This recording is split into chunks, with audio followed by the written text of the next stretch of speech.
اگر آپ پر دشمن کا خوف ہر وقت مسلط رہتا ہو اور دشمن کی دشمنی دن بدن بڑھتی چلی جا رہی ہو تو آپ نے صرف اور صرف اس وظیفے کا اہتمام کرنا ہے۔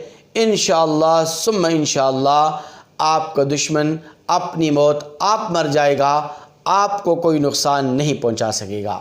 لیکن اس سے پہلے آپ سے یہ گزارش کہ ہمارے چینل ذاکر عباسی بے نعت کو سبسکرائب کریں، ویڈیو اچھی لگے تو اسے لائک اور شیئر بھی ضرور کر دیجئے گا۔ 17واں پارہ ہے، سورہ حج ہے، آیت نمبر 38 ہے۔ ان اللہ یدافع عن الذین آمنوا ان اللہ لا يحب كل خوان کفور۔